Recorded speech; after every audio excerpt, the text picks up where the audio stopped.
chapter 5, verse 1 says, Now Naaman, captain of the host of the king of Syria, was a great man with his master and honorable, because by him the Lord had given deliverance unto Syria. He was also a mighty man in valor, but he was a leper. And the Syrians had gone out by companies and had brought away captive out of the land of Israel a little maid. And she waited on Naaman's wife. And she said unto her mistress, Would God my Lord were with the prophet that is in Samaria, for he would recover him of his leprosy. All right, now, we'll stop right there for just a second. Now here, Naaman was a mighty soldier in the Syrian army. He was a captain, all right? He was very well respected, very well known, but he was a leper, okay? If you don't know what leprosy is, it's a very contagious, very horrible disease. Made your body parts fall off, and it was just a horrible disease. You had to separate yourself from people. You couldn't get anywhere near. If somebody started coming close, you had to yell out, "Leper!" and so they wouldn't get close to you. Okay? But anyway, he was a very respected man, but he was a leper. So he took in a captive, it says a little maid. Okay? Took in this little Israelite girl, and she was, like it says, she waited on Naaman's wife. She took care of Naaman's wife's needs. She was basically her little helper. Okay? She did all the gopher stuff. But anyway, and she said unto her mistress, she told Naaman's wife, said, Would God my Lord were with the prophet that's in Samaria. Okay, you say, if Naaman were only in Samaria with the prophet that's there, talking about Elisha, says, for he would recover him of his leprosy. Okay. Now I want to point out something here. Up to this point, Elisha never healed leprosy. Okay, this is something he'd never done. But this little girl had enough faith in the move of God in Elisha's life that she said if he was with him, he'd heal him of his leprosy. All right, now, verse 4 says, And one went in and told his Lord, saying, Thus and thus said the maid that is of the land of Israel. And the king of Syria said, Go, and I will send a letter unto the king of Israel. And he departed and took with him 10 talents of silver and 6,000 pieces of gold and 10 changes of raiment. And he brought the letter to the king of Israel, saying, Now when this letter is come unto thee, behold, I have therewith sent Naaman my servant to thee, that thou mayest recover him of his leprosy. All right, now, as you can tell here, the king wants him healed. He wants him taken care of. He wants his soldier back, basically. But the letter wasn't written to any certain person. Okay, so it was given to the king. Now, if someone came up to you and gave you a letter saying what this says, what would you think? Exactly what the king ends up thinking. Okay? But it says that, I have therefore sent Naaman my servant to thee, that thou mayest recover him of his leprosy. And verse 7 says, And it came to pass, when the king of Israel had read the letter, that he rent his clothes and said, Am I God to kill and to make alive, that this man doth send unto me to recover a man of his leprosy? Wherefore consider, I pray you, and see how he seeketh a quarrel against me. You see, the king thought that he was expecting him to heal him of his leprosy. So he rent his clothes, which that just means that he was agitated. He was, it was a stressful situation. He said, Am I God to kill and to make alive? Who does this guy think I am? And he said, See how he seeketh a quarrel against me. You see, the king thought it was a setup. He thought that if he wasn't able to heal Naaman, that they were going to invade. They were going to take that as an insult and come fight them. So he was stressed out. Verse 8 says, and it was so, when Elisha, the man of God, had heard that the king of Israel had rent his clothes, that he sent to the king, saying, wherefore hast thou rent thy clothes? Let him come now to me, and he shall know that there is a prophet in Israel. So Naaman came with his horses and with his chariots, and stood at the door of the house of Elisha. Now this is funny. Now pay attention. It says Naaman came with his horses and with his chariots, and stood at the door of Elisha. He came to make a show.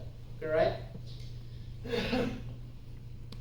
Now in verse 10, look what Elisha does. And Elisha sent a messenger unto him, saying, go wash in the Jordan 7 times, and thy flesh shall come again to thee, and thou shalt be clean. All right, now Naaman came to make a show. He showed up with his horses and his chariots and this whole big band of people that came with him, his entourage, to the house of Elisha. And what does Elisha do? He sends this little servant. Go tell him, just go dip in the Jordan 7 times and he'll be made clean. Well, what do you think that does to a man like Naaman, who wanted to make a spectacle of the whole situation? Verse 11 says, but Naaman was wroth, and went away and said, behold, I thought, he will surely come out to me, and stand and call on the name of the Lord his God, and strike his hands over the place, and recover the leper. Are not Abana and Pharpar, rivers of Damascus, better than all the waters of Israel? May I not wash in them and be clean? So he turned and went away in rage. And his servants came near and spake unto him and said, my father, if the prophet had bid thee to do some great thing, wouldest thou not have done it? How much rather then, when he said to thee, wash and be clean? Then went he down and dipped himself 7 times in the Jordan, according to the saying of the man of God, and his flesh came again like unto the flesh of a little child, and he was clean. All right, now we'll hold up right there. Now you see, he wanted a spectacle. He wanted something crazy to happen. He wanted to be able to see his healing happen. He wanted to see something like, we see movies. You see special effects when there's magic or whatever in there. It's this big spectacle. It's just pleasing to the eye. It makes you go, ooh, wow. That's what Naaman wanted. He wanted fireworks. And Elisha gave him a bath. It made him mad. It made him angry. Should I not just go home and dip in those rivers? They're cleaner. That's like telling us to go take a bath in the Coosa. Ain't nobody in their right mind going to go out here and take a bath in the Coosa River. But God told him, through his man, through the prophet, to go dip in the Jordan 7 times. And he was mad, but his servants had to speak a little truth to him. Said, if he told you to do something extravagant, if he told you to do something wild, would you not have done it? Then why wouldn't you want you to do this simple little task? So he finally saw a little bit of reason, and he went and dipped in there 7 times. And what does it say? And his flesh came again like unto the flesh of a little child, and he was clean. You ever heard, like slick as a baby's bottom or whatever? That's what he was like. When he came out of the Jordan the 7th time, not only was he not a leper anymore, he had the flesh of a small child. His flesh was brand new. It didn't have any miles on it yet. It was brand new. It was like the flesh of a little child. He didn't just heal him. He gave him brand new skin. All right, 15 says, he returned to the man of God and all his company, and came and stood before him, and he said, behold, now I know that there is no God in all the earth but in Israel. Now therefore I pray thee, take a blessing of thy servant. But he said, as the Lord liveth, before whom I stand, I will receive none. And he urged him to take it, but he refused. And Naaman said, shall there not then, I pray thee, be given to thy servant 2 mules burden of earth For thy servant will henceforth offer neither burnt offering nor sacrifice unto other gods, but unto the Lord. In this thing the Lord pardon thy servant, that when my master goeth into the house of Rimmon, however you say that, to worship there, and he leaneth on my hand, and I bow myself in the house of Rimmon, whoever. When I bow down myself in the house of Rimmon, the Lord pardoned thy servant in this thing, and he said unto him, Go in peace. So he departed from him a little way. All right, now we'll pause right there. So he offered to pay Elisha for what he'd done. He wanted to give him something. He wanted to bless him with some things. So if you remember, when I read, he brought all kinds of silver, he brought all kinds of gold, he brought bunches of different clothes, all kinds of stuff. Okay, just in case it was going to cost him something. So when he got his healing, he offered to bless Elisha with these things, to give him riches. But he said no. He said no. He refused. Okay? Excuse me. So he said, well, let me see. I pray thee be given to thy servant 2 mules burden of earth. Okay? He was wanting to take dirt from Israel back home so that he could make a sacrifice. He could make an offering to God. Okay? Now, I had to look up what was going on here with this burden of earth. But in this day, a offering to God of earth was something that everybody could do. Anybody had access to dirt. Okay? Anybody did. So this was something that everybody could do. Now, Naaman, he had access to dirt. But why did he ask Elisha? Because he wanted Israeli dirt. He wanted the dirt from where he got his healing from. So he got dirt and carried it home so that he could do his own offering to God with Israeli dirt. I just thought that was interesting. But anyway, let's see. Verse 20. But Gehazi. Does anybody know who Gehazi is? He's the servant of Elisha. Okay? Now if you read about the life of Elisha and his relationship with Gehazi's a little sketchy. He's one of those sketchy people. Something a little off with him the whole time. But here you see why. This is where it all boils down. It says, verse 20, But Gehazi, the servant of Elisha, the man of God, said, Behold, my master hath spared Naaman the Syrian, in not receiving at his hands that which he had brought. But as the Lord liveth, I will run after him and take somewhat of him. So Gehazi followed after Naaman, and when Naaman saw him running after him, he lighted down from the chariot to meet him, and said, Is all well? And he said, All is well, my master hath sent me, saying, Behold, even now there become to me from Mount Ephraim 2 young men of the sons of the prophets. Give them, I pray thee, a talent of silver and 2 changes of garments.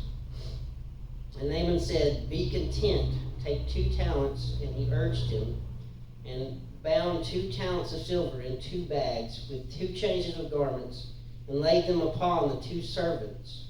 And they bare them before him. And when he came to the tower, he took them from their hand and bestowed them in the house. And he let the men go, and they departed.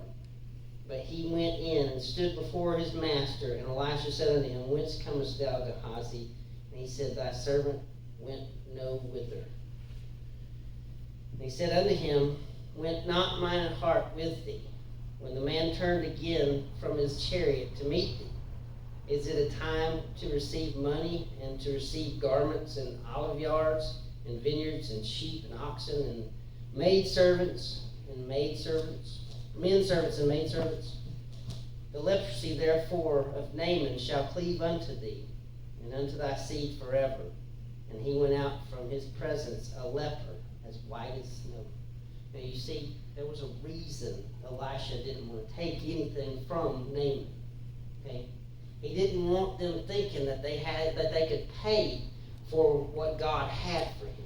Okay? He healed him. He was no longer a leper. But he wanted them to know that you can't buy those things from God. It's a gift. It's free.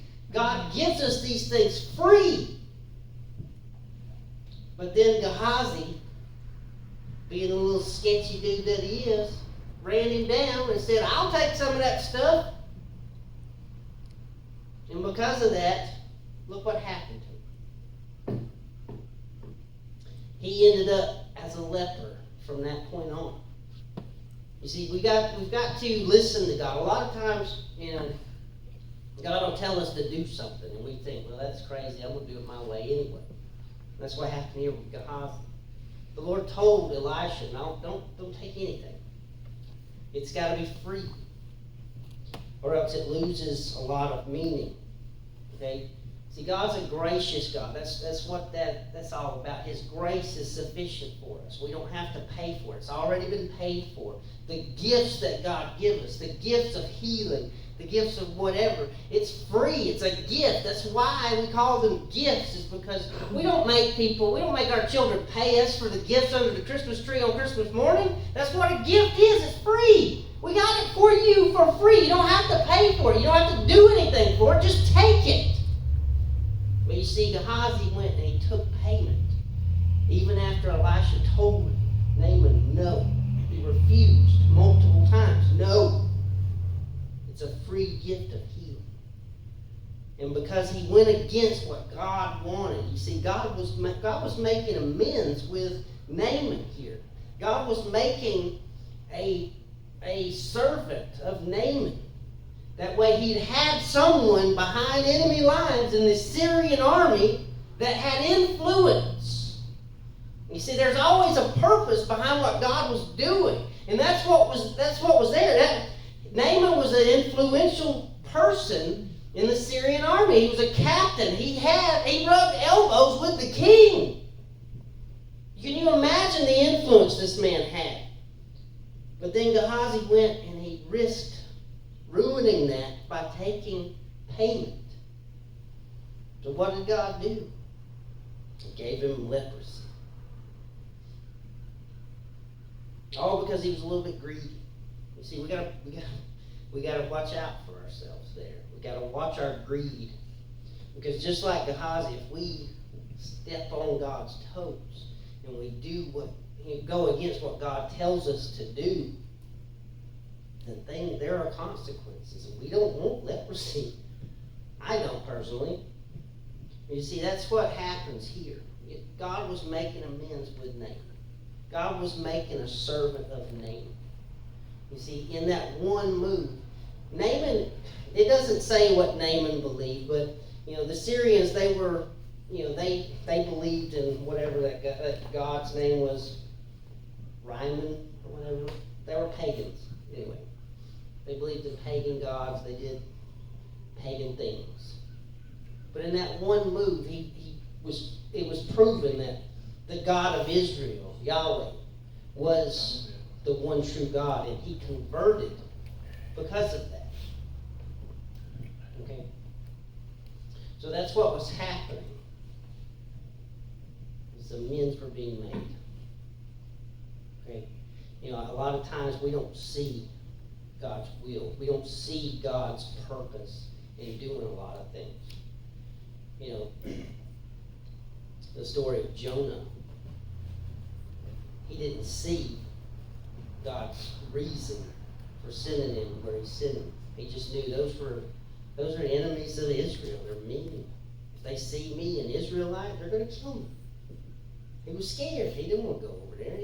Number one, he didn't want to go over there because he was scared. Number two, he didn't want to go over there because they were the enemies of Israel. He didn't want them saved.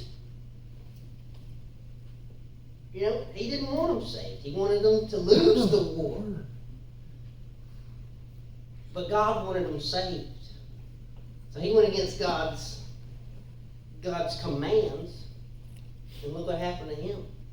He made it over there anyway. He made it over there anyway. He went where he's supposed to go, even though he didn't want to. Because we can't go against God's will. See, God's will here was to give the gift of healing to Naaman without him paying for it. But Gehazi went against God's will, and he got the consequences. You see, God gives us details of what to do in these situations. And there's a reason why God's detailed like that. It's because he wants it to go a certain way. He don't want us messing it up, because we'll mess it up bad. So we've got to follow God's plan step by step. We have to listen to God when he tells us things. We have to do exactly what we're told. That's what we are. We're servants. We're servants. We might, we lay hands on somebody and they recover and make us feel good, but it doesn't matter how it makes us feel. We're still a servant. We're a willing vessel that God uses. We're like a tool. A carpenter can't drive a nail without a hammer. But that hammer doesn't take any of the gosh, I'm lost for words. Anyway, the nail isn't driven by the hammer alone. The carpenter uses the hammer to drive the nail, and without the carpenter, the hammer is useless. You see, without God, we are useless, but with God, we can be used just like that hammer. And that's the way we're supposed to be. Let the hammer never argues of how the carpenter wants to use it. And when it does, it usually hits the wrong nail.